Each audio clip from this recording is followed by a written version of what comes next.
Salut! Dans cette séance, tu vas apprendre ce que sont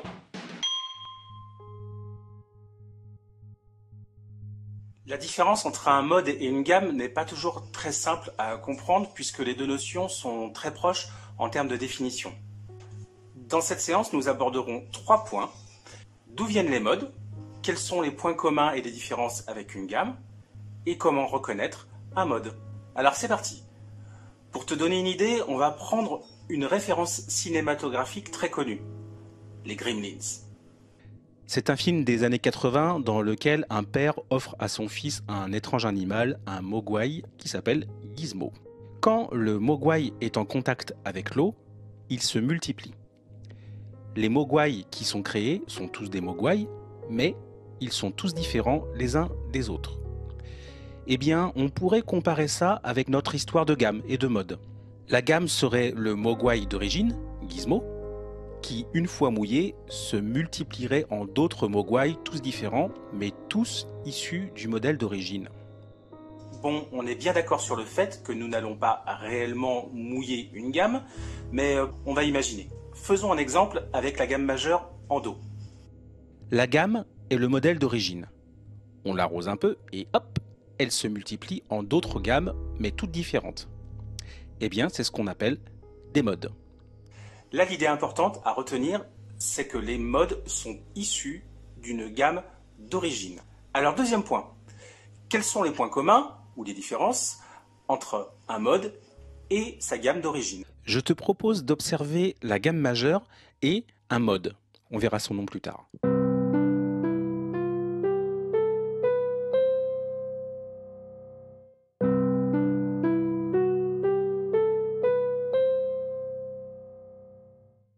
Alors la drôlière, qu'est-ce que t'en penses? Tu vois des choses qui se ressemblent, des choses qui sont différentes? C'est presque pareil, sauf qu'il y a une note qui change.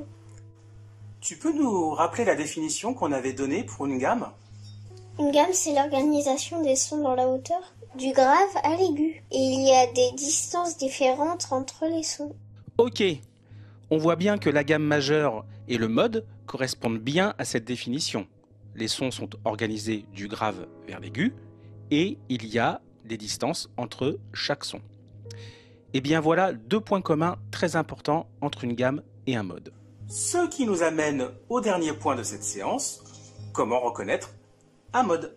Et bien pour ça, il faut savoir comment sont organisés les intervalles qui composent le mode.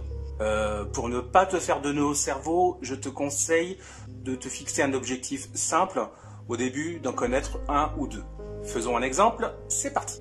Et la drôlière, tu peux me dire le nom du mode? Aucune idée. Alors comment faire? Si on compare le mode à la gamme majeure du dessus, on voit bien qu'une note est différente. C'est la 4e, la quarte. On peut dire que dans le mode, la quarte est augmentée, c'est-à-dire qu'on l'a augmentée d'un demi-ton.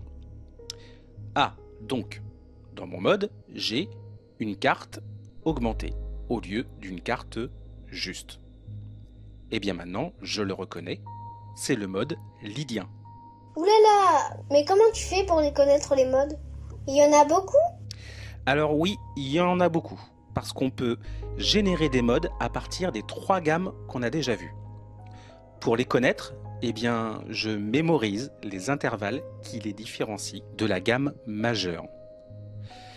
Par exemple, si tu me donnes un mode qui a une tierce mineure, une sixte mineure et une septième mineure, je te répondrai que c'est le mode éolien. Alors je te laisse un PDF en lien dans la description. Dessus, tu trouveras les modes qui sont issus de la gamme majeure, de la gamme mineure mélodique et de la gamme mineure harmonique. Avec ça, tu as déjà de quoi faire. Et cette séance est terminée. Bonne zik!